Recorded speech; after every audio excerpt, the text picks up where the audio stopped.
mga ragulda. Choy choy.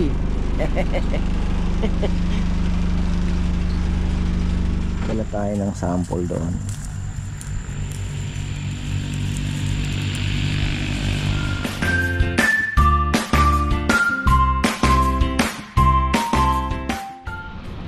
Yan na, isang magandang buhay mga ka-farmer. Akyat tayo sa taas dahil may baboy tayong darating. Ayan, darating tayong baboy sa ka-farmer Anthony. Siyempre, ganda na po ng ating tubig na naman, oh. Solid. Papatubig tayo. Grabe, ang lakas po ng patubig natin. 14 hours kahapon. Ang laki ng nagawa, oh. Tapos yung ano pala, yung palay. Ayan mga ka-farmer, speaking of palay, medyo nakakalito. Daming bungan, taas na, oh. Marami pala itong siling panigang, ano. Mas maganda pa atang siling panigang, mahabang buhay. Ayun, dapat po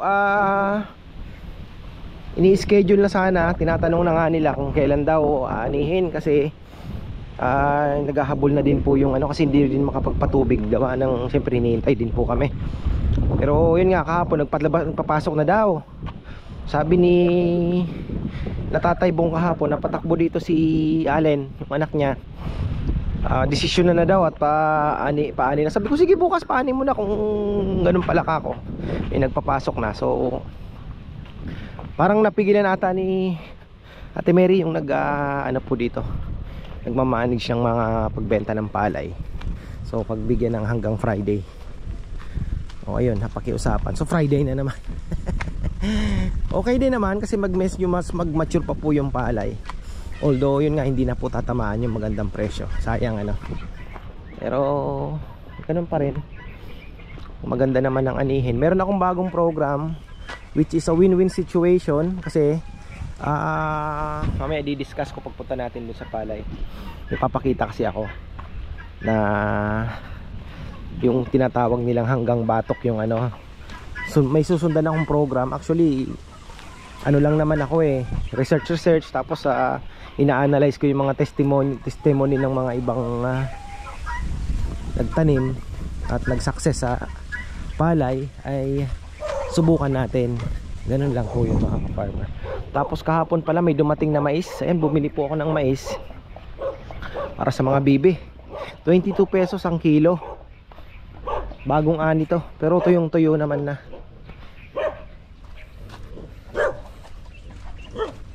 Yung tuyo na yan mga farmer. So yan po yung pinapakain natin sa bibi. Alam ko may isang ano doon ng mga kanin nasa baba. Ewan ko, napakain na ni Rambo ating mga gansa. Wala, sablay. Ito 300 kilos to binili ko. Yan farmer. 300 kilos bigat.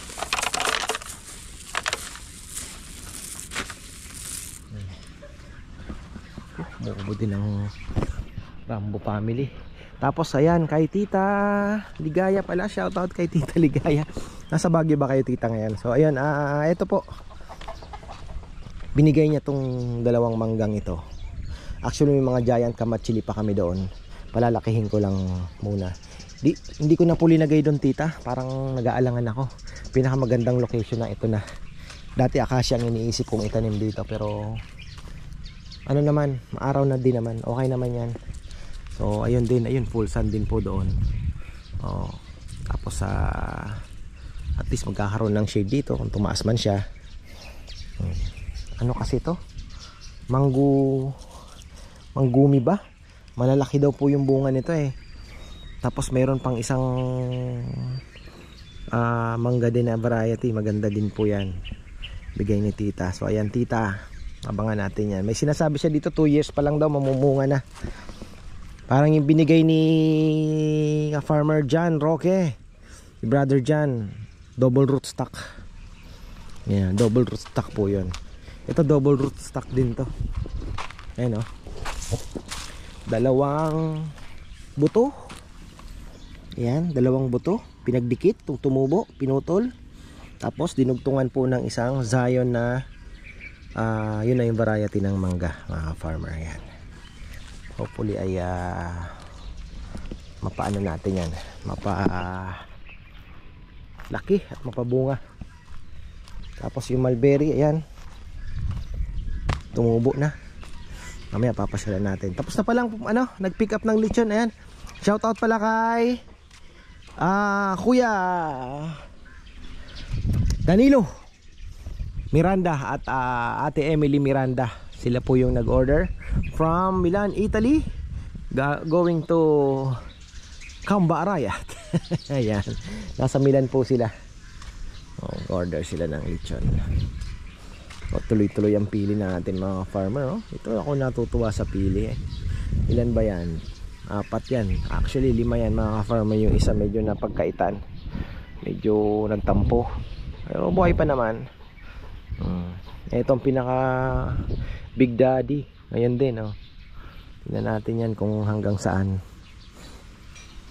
Ang gusto pala ng pili ay volcanic soil. Kaya pala sa Bicol ay napakaraming pili, mga farmer. Pero tingnan na lang natin, di ba? Malay natin makapagpabunga din tayo. Tapos ayan, nako, yung akasya po natin ay naglalagas. Medyo mainit, gawa ng nagpapalit po ng dahon. Pinagawa naming lamesa, 8 maliliit, 8 mahaba din. So ang luwag po dito, pero okay lang. Tapos okay na po yon. Hindi na tayo magpupush pa ng just in case na talagang mga ilangan pa, saka tayo magpa-follow up. Kasi meron naman pong mga araw na hindi naman tayo magtitinda pa. Sabado, Linggo lang naman po ang ating trial, So hopefully ay malay nyo, yun naman po ang ating ini-aim, kahit 5 days a week man lang. Ayun, tama na po muna yung table na yun. Tapos meron pa naman tayong backup na mga table from SNR, yung mga folding. Pwede naman po nating isingit yun. Tapos upuan, pwede naman tayo mag-produce na lang ng upuan na ilang piraso pang extra, para just in case na medyo marami, may kubo pa naman tayo. Ayan, mga farmer, so marami tayong backup. Uusok pa yung ating lechonan. Ayan, hinihintay ko si Ka-Farmer Anthony, nag-text na. Ayan, may mga 40 kilos, ilang piraso lang. Tapos the rest 30. Ayan, may 35 ilang piraso. Tapos 32. Ayan, di 30 na lang natin ibigay yan. 31, 31.8, 30 kilos. So ayan, 25 po ang wala natin. Ayan na naman tayo. Si Sebi baka meron, bigyan tayo nun. Tatay Peli, hindi ko pa nakakamusta. Malay natin, meron na pala. Pero hindi pa siya nagpaparamdam. Normally naman pag meron po siyang 25 kilos, sasabihin niya na, meron na ako dito 25. Ayun na, 10 baboy ni Ka-Farmer Anthony.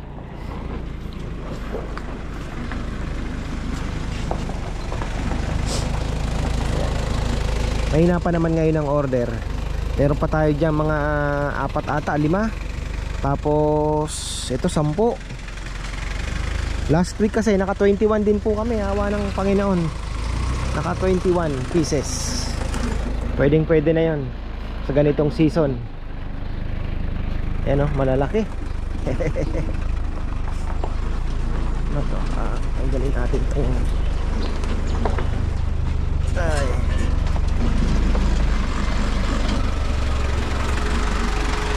Kapit ng bumiyahin ng Aurora to si Ka-Farmer Anthony. Sabi ko nga, pwede pa lang magbaler. O wala lang yung amihan pag uminit na. Ang tinawag lang si Nikki. Uy, ang aragulda, Choy Choy.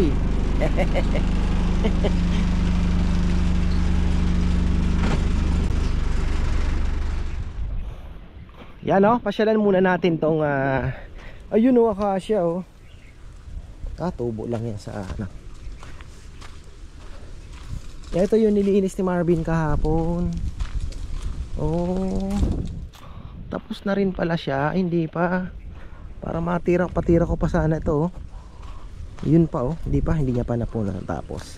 Pero malaking development. Uy, may nangitlog na gansa rito mga ka-farmer. Very good ins. Ay, ayos yan. Ayos yan. Kung may nangitlog dito, mas safe na talaga. Ayos. Sana magtuloy-tuloy. Sana magtuloy-tuloy mga ka-farmer. Masanay sila dyan. So ito pa oh, kailangan pang tanggalin yan. Tikling. Sarap daw ang itlog ng tikling, sabi nila. Oy, very clear. Uy, hito mga farmer. Nandyan no. Andyan yung mga hito. Oh, andyan nagbibilad. Oh, babasking Hito yan mga farmer. Malalaking hito yan. Hito.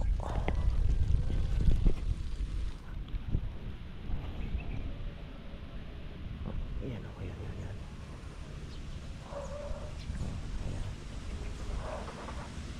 Ayun o, laki o. Yun o, laki. Laki ng hito. Ito o, bibilad sila. Ang pinatay na ata yung patubig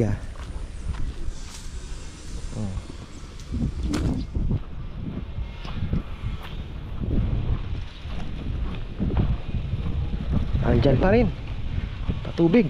Go lang ng go. Pinatay na nila.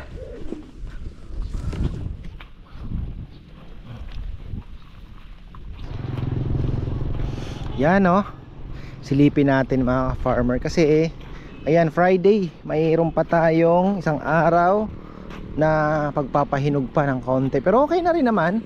Yung nakikita kasi dito sa may side, ito yung talagang nahuli dito. Ito talaga yung medyo, actually labas na yung bunga siya, hindi pa naglalabas ng bunga, talagang nahuli siya. Pero banda naman doon halos okay na. Uy, tiklingers. Yan, pasyalan natin to kasi okay na ayan o. Tapos yung batok niya, ano naman yung batok mga farmer, ay wala din namang laman halos. Medyo talagang medyo may green nga ayan o. Uy, palumubog ang paa natin. Ito, ayan o. Ito po yung, yan po yung, may laman din pala yung batok mga ka-farmer may laman. Ito yung sinasabi nila na pag ang palay daw, yung ito tingnan nyo po, walang laman pero yung banda dito okay naman, may laman na. Wala, hindi lahat meron. Meron tayong bagong susubukan sa susunod na cropping, na yun nga ang sabi ko ay win-win situation para kay Tatay Bong, para din sa akin. Sana pumayag siya. Kasi papa-spray po ako ng every 10 days. May nakita akong bagong technology na gagayahin na naman tayo. So ayan naman, nakakatuwa. Ito lang to inano ko lang din naman ito may mga ginagaya din lang naman ako. So ayun.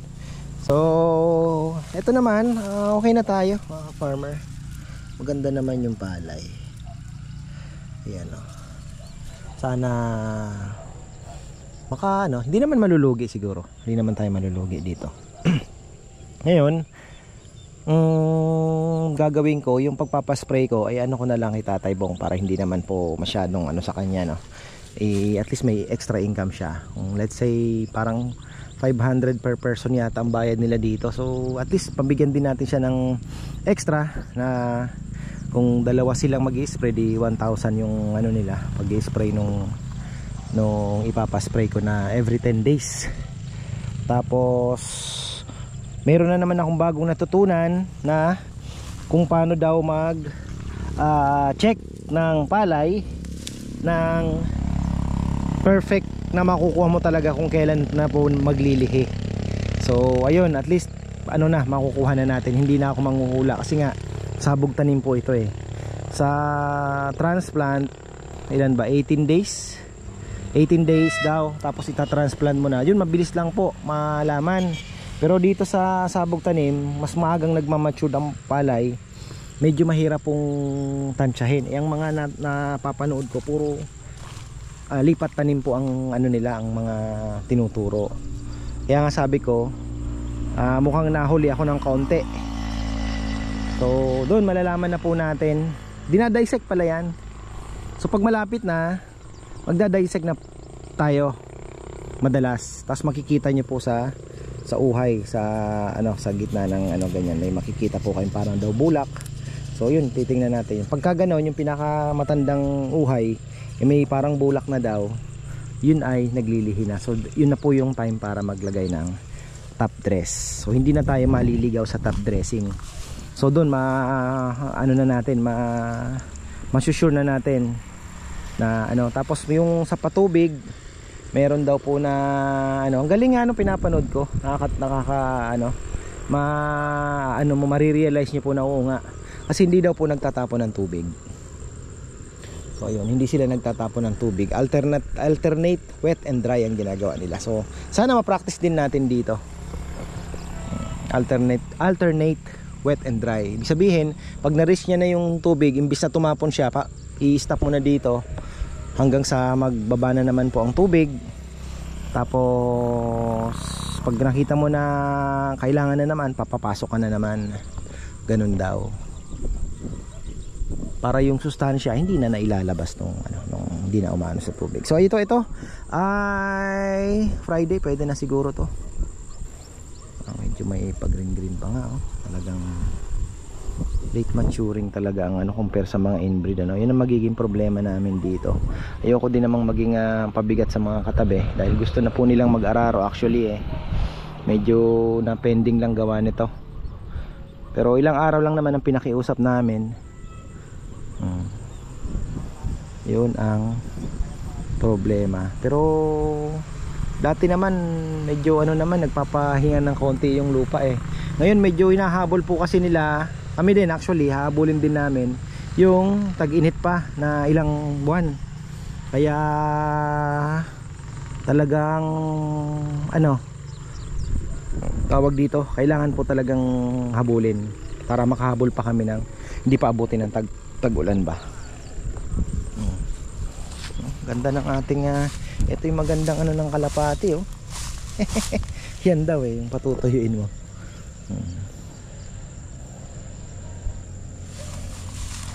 Sana umani ka ng maganda pag sinako, kaibigan. Nga natin kung dala tayo ng sample doon.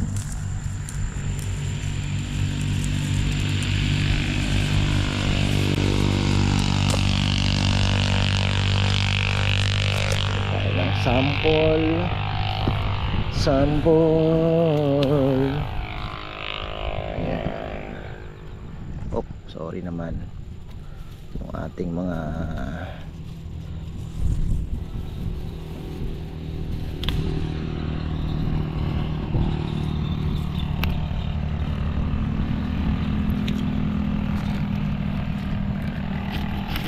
medyo pa nga ng kaunti, medyo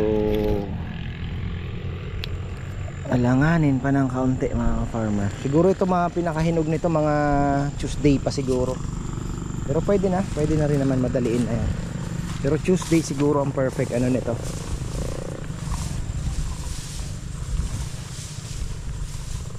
Pero mukhang maganda naman po ang bunga. Bawi na lang tayo sa ani. Sigurado baka ang presyo po nito ay babaan pa nila, dahil pwede nilang idahilan yung yung pagka